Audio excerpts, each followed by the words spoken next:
Você aí já fez jejum alguma vez na vida? E se tratando de espiritualidade, o jejum é um ritual de purificação, né? Mas se tratando de saúde, o jejum está sendo adotado por muitos para emagrecimento e até também para desacelerar o envelhecimento. Será que é verdade, hein? E até onde há benefícios nos jejuns e os malefícios? Será que existem também? A gente convidou uma nutricionista especialista em jejum intermitente, é a Flávia Trajano, que já está aqui conosco online. Flávia está aqui já. Bom dia, Flávia, seja bem-vinda, viu? Obrigada por nos atender aí nessa manhã. Bom dia, muito obrigada pelo convite. É uma honra estar aqui conversando com vocês sobre esse assunto. Bacana, vamos começar então. Flávia, eu queria que você explicasse para a gente primeiro de onde surgiu aí o jejum intermitente. Conta para a gente um pouco da história. Tá, primeiramente, antes de começar a falar, eu vou fazer uma correção aí. Eu sou, na verdade, graduanda em nutrição, estou me formando esse ano, mas eu já estudo esse assunto já há alguns anos. E o jejum, ele faz parte da nossa vida como ser humano há muitos anos atrás, né? A gente vem de uma evolução humana que sempre praticou o jejum. A gente tem muitos documentos que comprovam o jejum os benefícios na parte espiritual, né? A gente vê que até hoje algumas culturas ainda cultivam a prática de jejum, várias religiões têm essa prática, e a gente vê também, quando a gente fala da Bíblia e vários outros documentos aí que é da história da humanidade, a gente sabe que o jejum sempre fez parte da vida do ser humano. Tá certo então, Flávia. E eu queria saber os principais objetivos aí de quem adota o jejum intermitente. Hoje em dia o jejum está sendo muito difundido nessa questão de saúde, né? Nós estamos aí vivendo uma pandemia de uma doença, aí, de um vírus, e onde a ciência está cada vez mais comprovando a necessidade de se ter um corpo saudável, com nutrientes, um corpo equilibrado para podermos ter uma imunidade eficiente para combater infecções, vírus, enfim. Então, os benefícios do jejum entram nessa questão, porque hoje a gente tem um quadro digamos, de comportamento que o alimento a gente é exposto ao alimento quase que o tempo inteiro, né? Nunca existiu na história da humanidade um cenário em que a gente tem tantos alimentos, tanta disponibilidade como nos dias de hoje. E as pessoas, a grande dificuldade hoje das pessoas é ter esse hábito de comer conforme a fome, de não exagerar, de não ficar beliscando. E porque a gente está sempre sendo exposto, né, à alimentação em excesso, principalmente agora nessa fase aí de pandemia. Então o jejum, ele acaba sendo uma forma cognitiva, uma forma comportamental de tentar minimizar esses hábitos de excessos, né? Hoje a gente vê muito mais problemas de saúde relacionados à obesidade do que à desnutrição, né? Que a desnutrição fez parte também da nossa história. Mas hoje em dia, com a globalização e com o nosso avanço tecnológico, esse número de pessoas sem acesso aos alimentos vem diminuindo muito. Hoje o nosso grande problema é o excesso de exposição a esses alimentos. Então eu vejo o jejum aí como uma ferramenta de controle. Primeiro o controle comportamental e depois o controle também para um equilíbrio fisiológico, um equilíbrio de saúde. Então é uma forma da gente dar um descanso para o corpo, né? Não deixar o corpo excessivamente trabalhando no modo de digestão, né? Porque se você come desde a hora de que você acorda até a hora que você vai dormir, as pessoas passam em média aí 15 horas do dia comendo e digerindo. Então o corpo também sofre um estresse quando ele precisa se voltar sempre para esse modo de digestão. A gente nunca dá um tempo, né, para o nosso trato digestório. Então o jejum é uma forma de equilibrar esse período de ingestão alimentar e o período de descanso. Assim como a gente dorme, a gente precisa, né, depois acordar e vice-versa. A gente precisa estar desperto, mas precisamos descansar. Então, como são esses ciclos que o jejum pode resgatar aí na nossa rotina? Ah, entendi. E Flávia, tem diferentes tipos de jejum intermitente ou é um tipo só? É em relação à quantidade de tempo que a pessoa fica sem se alimentar? Tem um período do dia adequado de ficar? Explica pra gente essas questões. Interessante. Existem muitos protocolos, né? Tem pessoas, por exemplo, que não buscam emagrecimento, que elas buscam só dar esse descanso para o organismo e fazem jejuns de 12 horas, de 14 horas, que é praticamente quando você janta, digamos, às 6 horas da tarde e só vai se alimentar no outro dia às 7, 8 da manhã. Que, digamos, seja um jejum mais natural. E tem pessoas que têm o objetivo de emagrecer, então com um jejum, um protocolo de horas um pouco mais avançado, que o protocolo hoje mais conhecido é o protocolo de 16 horas, que foi o mais popular, né? Um dos protocolos mais estudados. Então, onde você passa, um período, né? Você passa, por exemplo, você vai jantar, no outro dia você vai pular o café da manhã e vai se alimentar aí por volta do horário de almoço. Então, fica um período maior.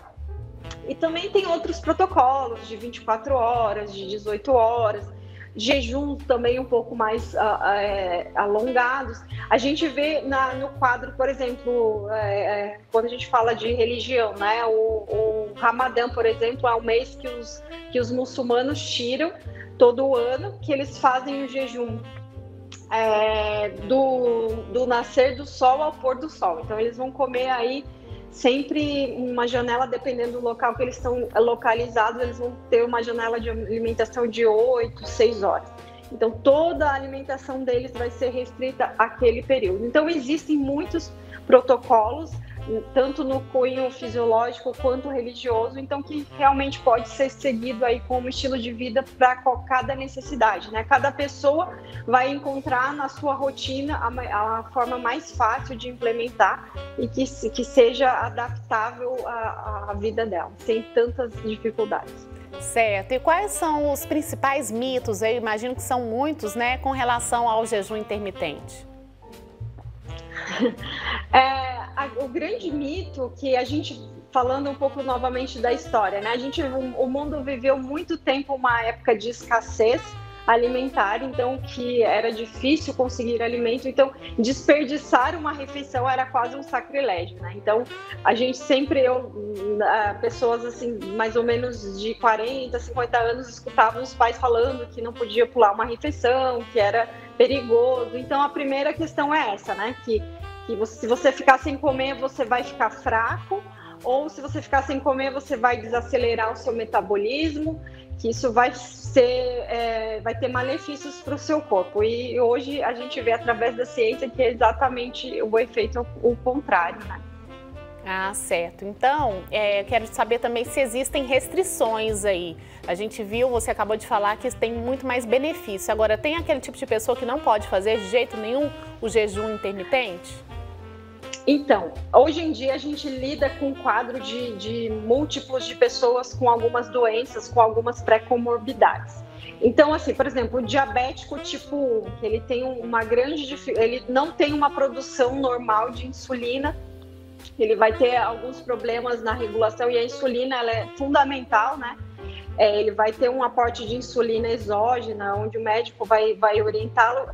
Para essa pessoa, o jejum não é a melhor opção, a não ser que ele seja acompanhado por um médico que saiba exatamente calcular a quantidade de medicamento, porque o diabético tipo 1, ele necessita de insulina, né, para sobreviver.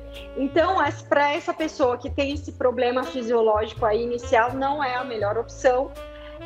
Outra restrição que o médico que eu sigo, que fala muito sobre isso, o Dr. Jason Fung, é um médico canadense que tem um renome aí mundial, ele também fala na questão das gestantes, né? Que no período de gestação é um período que a mulher precisa de um aporte de nutrientes, não só de calorias, mas a gestante ela precisa de micronutrientes, vitaminas, minerais, e que ficar longos períodos sem comer para a gestante não é o mais indicado, né? E também, assim, também no período de amamentação, que tem que ter um cuidado maior com essas reposições de alimentos, de nutrientes. Enfim, esses são os casos que mais deve se prestar atenção, sim, né? Quando a pessoa é saudável, ela não tem nenhuma pré-comorbidade e está com obesidade, está com sobrepeso, o jejum pode ser uma ótima ferramenta, né? Mas tem que sempre ficar atento a essas condições pré-existentes da pessoa. Certo. E além disso, Flávia, além desses detalhes que você disse, mesmo uma pessoa saudável, ela precisa do acompanhamento de um profissional para fazer esse tipo de jejum, esse tipo de dieta? Olha, é interessante sim ter um acompanhamento inicial, porque igual assim, a grande dificuldade das pessoas não é só o período de jejum, mas como se alimentar no período que ela não está em jejum, porque é fundamental esse equilíbrio, né? Porque muitas pessoas fazem jejum por conta e aí escolhem alimentos mega super processados, sem dificuldade. Algumas pessoas acabam engordando porque elas pensam, fiz jejum, agora eu posso comer pizza à vontade, fast food, e não é bem assim. Então, o profissional, o nutricionista, vai ser importante aí nessa educação alimentar, né? Onde o profissional vai indicar e direcionar as melhores formas, principalmente no início, que a pessoa não consegue bem entender as reações, né? Aquelas primeiras reações que a pessoa tem quando começa a fazer o jejum intermitente, e às vezes a pessoa fica assustada, que dá aquela, às vezes, dor de cabeça, um pouquinho mais de sede, às vezes a urina fica um pouco modificada, então a pessoa fica assim, preocupada. Então o profissional aí, ele vai ser fundamental para a pessoa se sentir mais segura, mais tranquila, para poder saber que está no caminho certo e que aquela estratégia é indicada no caso dela. Ah, entendi. Agora fala pra gente um pouquinho mais dessas reações aí do organismo. O que é comum, o que a pessoa pode ficar tranquila e o que pode ser um sinal de alerta que de repente ela não pode ali continuar com aquele jejum? Sim. É muito comum quando as pessoas começam a fazer jejum, na hora de escolher os alimentos, por exemplo, do período de jejum, teus níveis de insulina ficam reduzidos, ok? Então você fica aquele período ali sem se alimentar, a sua insulina fica baixa, a glicose fica regulada, então o teu corpo fica mais ou menos num estágio de equilíbrio. Se você quebra o jejum, por exemplo, 16 horas, por exemplo, com pão ou com bolo, que tem muita concentração de carboidratos e açúcar, essa insulina, essa glicose no seu corpo vai dar um pico. E esse pico, né, às vezes acelera o coração, dá aquela reação, e de repente esse pico, tudo que dá um pico muito rápido, ele tem um efeito rebote também muito rápido. Nesse efeito rebote, quando esse açúcar diminui, a pessoa pode ter tonturas, ter vertigem, dificuldade ali, o coração mais acelerado. E isso é uma reação não exclusivamente do jejum, mas sim pelo aquele pico do carboidrato, né, do último alimento que essa pessoa se alimentou. Se essa pessoa, por exemplo, quebrar o jejum, por exemplo, com um ovo, com uma proteína, com abacate, que é uma fruta rica em gordura, ela não vai sentir esse pico, porque é um alimento com pouquíssimo carboidrato, pouquíssima glicose, então o teu mecanismo de glicose vai ficar muito equilibrado, então não vai sentir. Então, se a pessoa sentir essas dificuldades, né, ela tem que prestar mais atenção nos alimentos, por isso que é importante o profissional para orientá-la. E também lembrando que no período de adaptação, mesmo que a pessoa comece, só dela diminuir esses carboidratos, ela já pode ter esses sintomas. O que pode acontecer? Esses sintomas são iniciais, é como se fosse uma adaptação. Em inglês, vocês têm o termo keto-flu, que é a gripe da cetose, que é esse período de adaptação que o teu corpo para de usar somente a glicose e começa a usar as cetonas, que é o estágio de cetose. Então, essa transição ali do metabolismo gera esse período de adaptação, mas depois tende a suavizar. Tá certo. Flávia, e para a gente finalizar, queria que você falasse em relação a esse período que a pessoa está sem comer, ou seja, ela está de jejum. Ela tem que ficar sem ingerir nada ou tem alguma coisa, água, chá, isso quebra o jejum ou não? Ela pode consumir água, chá ou algum outro tipo de alimento que não vai prejudicar aí o jejum? o importante, assim, água tem que tomar à vontade, se hidratar, não vai quebrar o jejum. Chás, né? Principalmente chás naturais, chá de método de infusão, sem adoçantes, porque tem alguns chás que são chá em pó, por exemplo, que tem, às vezes, um adoçante, pode ter um impacto na glicose. Então, evitar adoçantes, evitar açúcar de qualquer tipo, né? Porque qualquer quantidade de açúcar, sim, quebra o jejum. Então, chá, café e água como o principal aí, o principal fonte de hidratação. Então, essas três bebidas, sim, não quebrariam o jejum e a pessoa pode estar ingerindo no período de jejum. Tá bom, então, Flávio, eu quero muito te agradecer, viu, por você ter tirado as dúvidas aqui. Eu acho que muita gente aí, principalmente nesse período aqui, a gente, né, fala como uma TV católica, muita gente faz até o jejum e pode ter ajudado as pessoas aí em casa que, de repente, estão sentindo algum mal-estar aí, você tranquilizou até as pessoas. Então, obrigada, viu, até uma próxima oportunidade. Obrigada, até mais. Até, um abraço para você, Flávia. Um abraço. Tchau.